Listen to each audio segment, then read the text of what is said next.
6학년 학생 여러분 안녕하세요. 이번 수학 시간에는 탐구 수학 상자를 만들어 볼까요? 를 함께 공부하겠습니다. 수학 교과서는 136쪽, 137쪽입니다. 136쪽 1번 제약회사에서 알맹이가 작은 비타민C 제품을 새롭게 개발했습니다.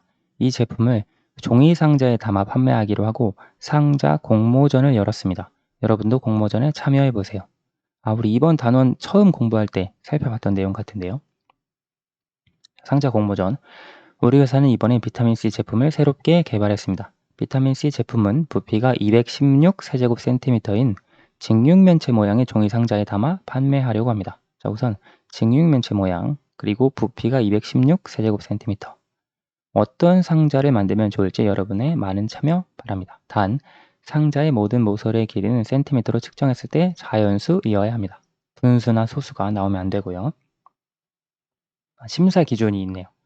많은 양의 제품을 쌓아서 보관하거나 혹은 이동하기 편리해야 하고요. 또 겉면에는 상품명, 주의사항, 제조 회사명 등을 디자인해야 하고 또 종이를 절약하기 위해 포장지를 가능한 한 적게 써야 한대요. 우리 부피는 정해져 있죠. 근데 포장지를 가능한 한 적게 써야 한다는 건 직육면체의 겉넓이와 관련이 있겠네요. 자, 여기 보면 직육면체 부피가 216세제곱센티미터이면 가로, 세로, 높이는 각각 얼마가 되어야 할까? 가로와 세로와 높이를 각각 곱했을 때 216이 나오도록 우리가 디자인을 해야 하죠. 가로가 1cm, 세로가 1cm이면 높이가 무려 216cm가 되네. 그렇죠? 1 곱하기 1 곱하기 216 해서 216이 나오니까요. 자, 그러면 우리가 이 기준을 생각하면서 어떻게 가로, 세로, 높이를 디자인해야 할지 겉면 디자인보다 우선 형태를 결정을 해야 할 것 같아요. 다음 페이지로 넘어가 볼게요. 부피가 216세제곱센티미터인 여러 가지 직육면체를 찾아 표로 정리하고 각 직육면체의 겉넓이를 구해봅시다. 그렇죠. 우리가 우선 겉넓이가 중요해요. 왜냐하면 가장 가능한 한 작은 종이의 양을 적게 쓰려고 하니까요. 포장지를. 자, 그래서 먼저 여기 얘기했듯이 가로가 1, 세로가 1, 높이가 216이라면 겉넓이는 어떻게 되냐면 우리가 이걸 식으로 표현해 놓는 것이 겉넓이를 구하기 쉬울 것 같아요. 여러분 지난 시간에 직육면체 겉넓이 구할 때 이렇게 구하는 방법 있었죠. 여러 가지 방법이 있지만 밑넓이를 2를 곱하고 옆넓이를 길게 옆면의 넓이를 따로 구해서 더하는 방법, 이 방법이 있었죠. 그래서 지금 가로 1, 세로 1, 높이가 216인 경우 굉장히 이렇게 작은데 높이가 길게 이렇게 되어 있는 거죠. 좀 잘 직육면체처럼 안 보이지만 이렇게 되어 있는 거예요. 216. 자, 그러면 이때 밑면의 넓이는 1 곱하기 1이죠. 1 곱하기 1에다가 2를 곱하는 거예요. 왜냐면 위에도 있고 아래도 있으니까. 자, 그리고 옆넓이를 어떻게 구하느냐? 옆넓이는 여기 보면 옆넓이도 역시 직사각형이죠. 근데 가로의 길이가 1cm, 1cm, 1cm, 1cm 이거 4개를 더해 준 거예요. 그렇죠? 무슨 말이냐? 가로랑 세로를 더해서 거기에다가 2를 곱한 것이 지금 옆면의 가로가 되는 거예요. 그렇죠? 그리고 옆면의 세로는 뭐냐? 옆면의 세로는 높이죠. 216. 그래서 이렇게 계산하면 부피가 겉넓이가 나옵니다. 다시 정리하면 지금 여기에서 이게 가로예요. 세로예요. 또 가로, 세로. 이게 높이. 이렇게 식을 세워줄 수 있어요. 다시 얘기하면 우리가 식을 세워 두어야 여러 가지 케이스에 맞게 겉넓이를 쉽게 구할 수 있거든요. 다시 정리하면 우리가 주어진 가로 곱하기 세로 곱하기 2를 하면 밑넓이 2개가 나오고요. 그 다음 가로와 세로를 더해서 2를 곱하면 왜 전개도에서 그때 얘기했듯이 전개도가 이렇게 되어 있다면 이 넓이 있죠. 이 넓이를 구할 때 여기 밑면에 가로, 세로, 가로, 세로 다 더한 거잖아요. 따라서 가로 더하기 세로에 2를 곱한 것과 같거든요. 그리고 여기에 높이를 곱해주면 이게 겉넓이가 되는 거예요. 자, 이거에 우리가 바탕으로 계산을 해보면 지금 첫 번째 이 케이스의 경우 1 곱하기 1 곱하기 2 하면 2 그리고 2 곱하기 2 하면 4 4 곱하기 216 하면 864 그래서 2 더하기 864에서 겉넓이는 866제곱센티미터가 나옵니다. 자, 그래서 이런 식으로 이 식을 활용해서 건널비를 구해주면 될 것 같아요. 자, 그럼 우리가 이제 부피가 216이 되는 여러 가지 직육면체, 가로, 세로, 높이를 찾아 주어야 하는데요. 어떻게 해줄 수 있느냐? 우리 전에 약수 공부했죠. 그럼 216의 약수를 먼저 찾아보는 거예요. 약수를 찾기 위해서 우리가 이걸 나눠줄 수 있는 수로 나누면 되죠. 2로 나눌 수 있습니다. 108. 또 108을 2로 나눌 수 있어요. 54. 54를 또 2로 나눌 수 있어요. 27. 27은 3으로 나눌 수 있죠. 9. 9는 또 3으로 나눌 수 있네요. 아, 그래서 216은 이렇게 쓸 수 있죠. 2 곱하기 2 곱하기 2 곱하기 3 곱하기 3 곱하기 3.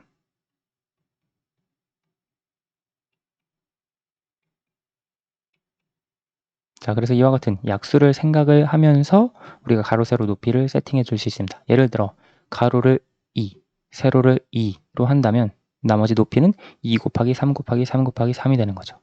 3 곱하기 3 곱하기 3이 27이고 거기에 2를 곱한 것이 54. 이렇게 높이 태워줄 수 있고요.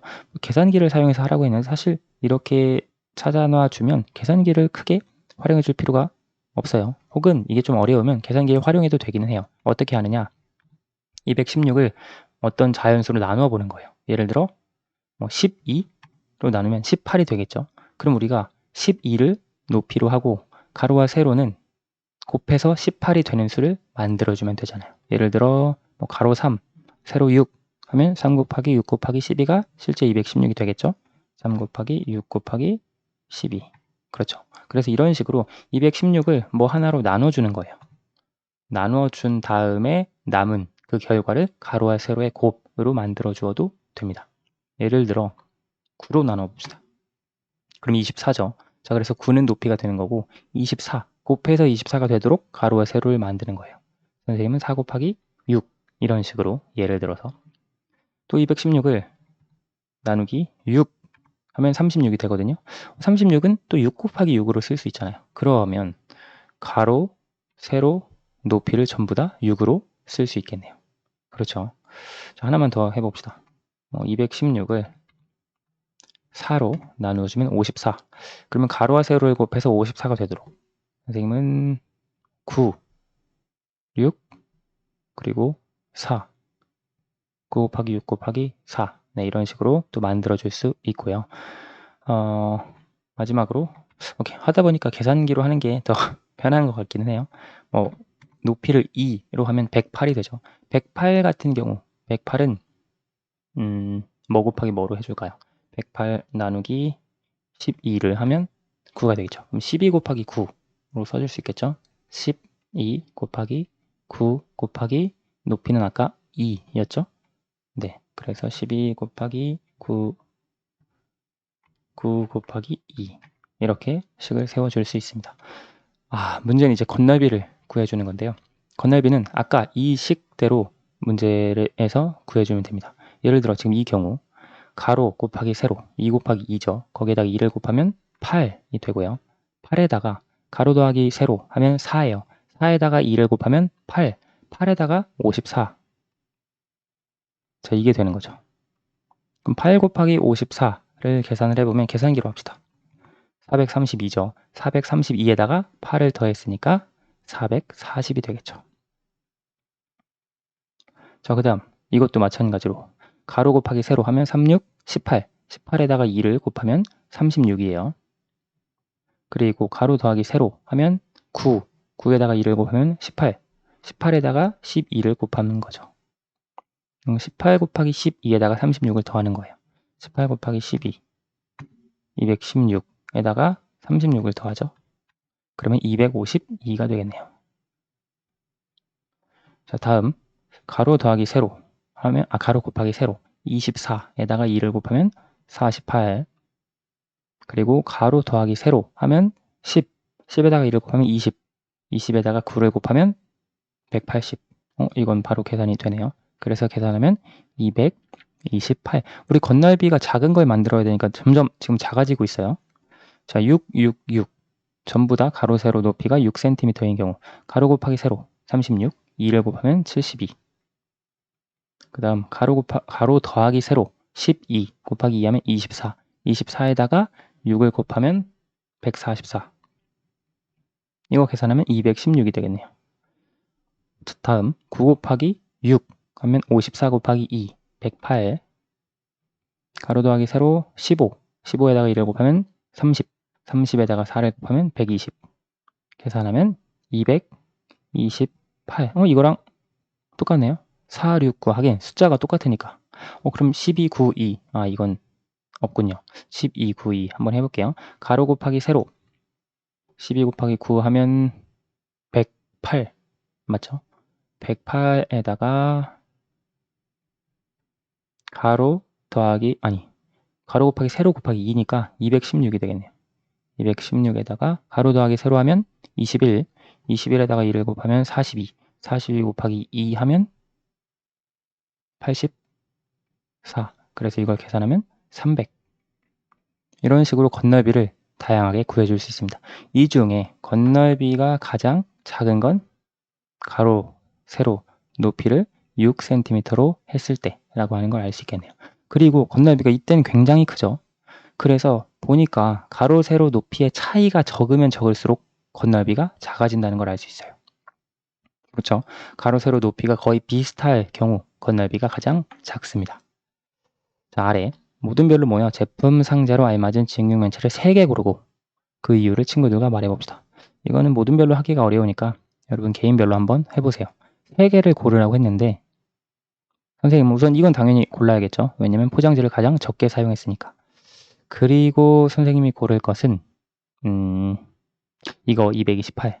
이것도 좀 적은 편이니까 이걸 고르려고 하고요.